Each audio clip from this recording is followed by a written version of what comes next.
Has anyone with severely low self-esteem ever managed to overcome it? What happened?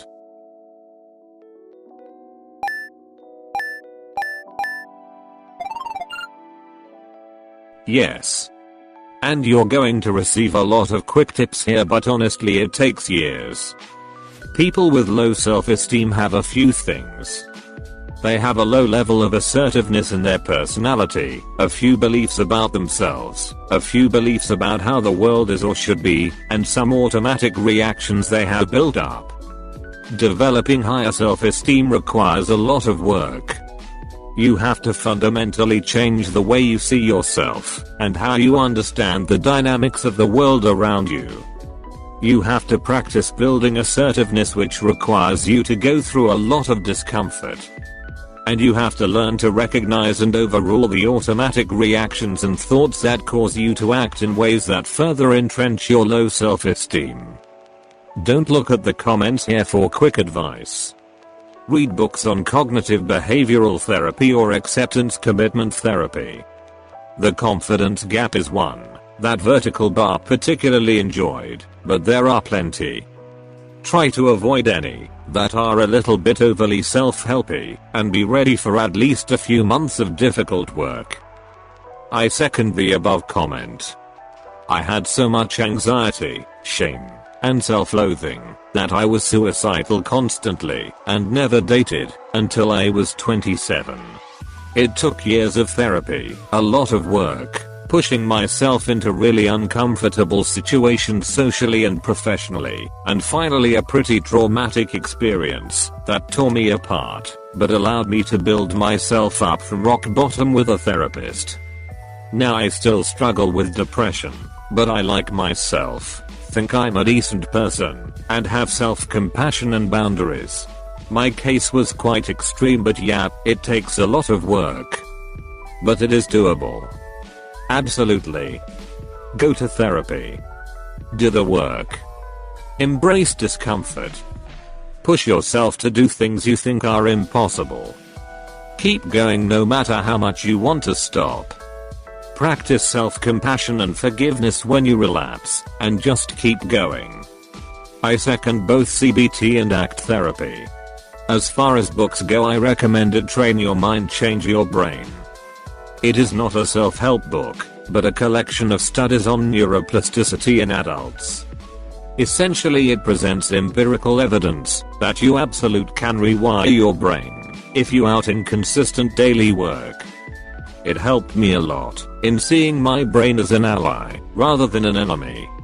It's an amazing tool that will get naturally better if you use it properly, but also worse if you abuse it. It will adapt to whatever input you provide. That is empowering. Also, honestly, mushrooms have helped at times to see past some particularly difficult mental blocks. Oh, and a shit ton of exercise. Edit. Someone below mentioned it and I realized I completely forgot to mention meditation. I think guided meditation from ACT and mindfulness therapy was essential to change my perspective on identify and my daily internal narrative. As someone who is experiencing something pretty traumatic with my current S0, which could have been avoided if we had bit more confidence and self-esteem, and are also pretty much building back up from rock bottom, I appreciate your honesty and openness. It takes a lot of courage to do all of that and face some of those hard truths right in the face. They've been listening to a lot of Brené Brown.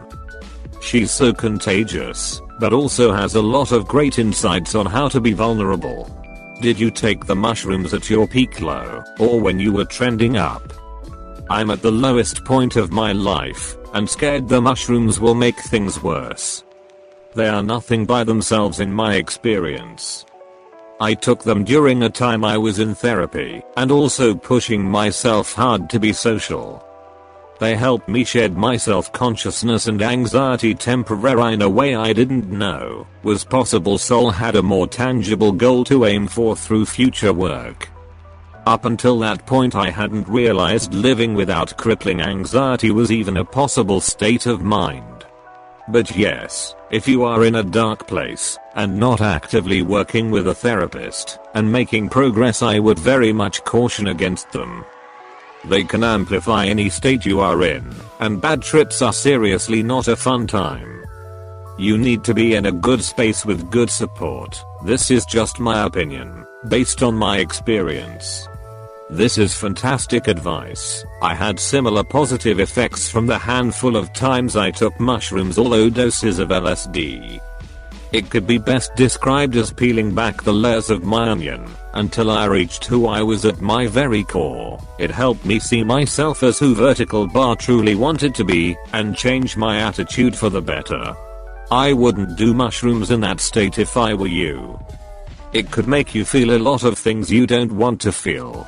I've never done psychedelics for therapy, but I've done a lot of psychedelics and learned a lot with their help, and I wouldn't recommend doing them in a really bad mental state. You want to be comfortable, willing to examine yourself, not unhappy and not unstable at the time you take them. Set and setting is crucial. Psychedelics amplify what's already there, and not too much more in my personal experience. Say try get to a state that you feel like you'll be able to handle the rigorous examination of own inner workings. If possible, have someone you trust fully come and check on you. I hope you feel better soon. Please take heart that I did not mean to equate those two. I started dating partway through my journey in improving self-esteem. I merely meant to say I was so suicidal and borderline non-functional that dating was not a possibility until 27. You do not need to have perfect self-esteem to date, and honestly, dating can be part of the process. I know it seems beyond difficult to start so late in life, but it can be done. You can do it, and I 100% believe in you. Do the work. Embrace discomfort. Push yourself to do things you think are impossible. Keep going no matter how much you want to stop. A little musical inspiration related to this, Lateralus by Tool, has helped me through some hard times and helped me look more positive on the world and its possibilities. The thing is that it's usually a progression of months or years, but suddenly everything just clicks.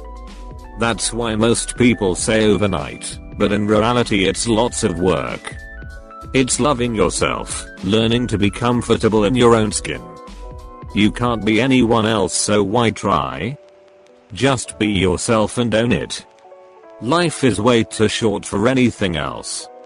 It took me getting severely hurt and ending a relationship when I realized I was better than that and didn't deserve it. Then it's a slow process, but it's 100% doable, my friend. I wish you the best of luck on your endeavors. Wise. I grew up with really low self-esteem, and it took basically all of my 20s to come out of it fully. Even now at 32 it likes to creep in, but my god, nothing at all like before. For me, learning and practicing mindfulness meditation was an incredibly helpful tool. There's common misconception that meditation is just quieting the mind or trying to zone or bliss out. Anyone who's spent time meditating will know that it's not possible to completely quiet the mind. It's learning about yourself ultimately. When done correctly, it can rewire the brain, giving you the reins of your own mind. It's not a quick fix though. You've got to put the time in and practice compassion for yourself. I teach a free mindfulness meditation class over Zoom every week. If anyone here is interested, just PM me. I'm happy to answer questions too. I've been practicing for 8 years and am a certified instructor. I couldn't agree more with you. It had forgotten to mention meditation. I also found that key in rewiring my perspective of day-to-day experience. My therapist's been having me work through the second edition of the Self-Esteem Workbook by Glenn Schiraldi. I've been making some decent progress, and there's a lot of parts that have resonated with me so far. Best book I've read in my life, and I'm in the hundreds, is Maybe You Should Talk to Someone by Lori Gottlieb. It's one of the very few which is truly life-changing. If you have anxiety/depression, you've probably experienced trauma before. In that case, Complex PTSD is an amazing book. Thank you for your comment, seems the most real. I've benefited from CBT in the past, but am struggling really hard this last year again. Just bought that book, and looking forward to reading it on your recommendation. This made my week actually. I really hope it works for you, but if it isn't your style, don't give up on finding one that does. I realized that low self-esteem is caused by something upbringing, people etc, and therefore it can be undone. It doesn't have to be a permanent fixture of what you are, and most likely it's a delusion. So for me, I just had to retrain my brain over a couple of years, replace the negative thoughts with positive ones, stop criticizing myself, focus more on the accomplishments, and not the failures, stop assuming I'm a mind reader, and know what people are thinking about me. You can definitely overcome low self-esteem. It is really important to remind people of this, that your self-esteem is mutable and you'll likely have to work on it off and on your whole life, but you can change. I really recommend hypnotherapy to help with self-esteem. I used to look in the mirror and tell myself hated myself. Everyone else seemed to. A little help has changed my inner voice from a critic to a friend. Still not perfect, but I'm more comfortable in my own skin. Very relatable. Like I usually say, no matter how hard I tried, I could never be what people wanted me to be. So I became who I wanted to be. If nobody else will ever quite like me, I guess I'm just gonna have to do it myself.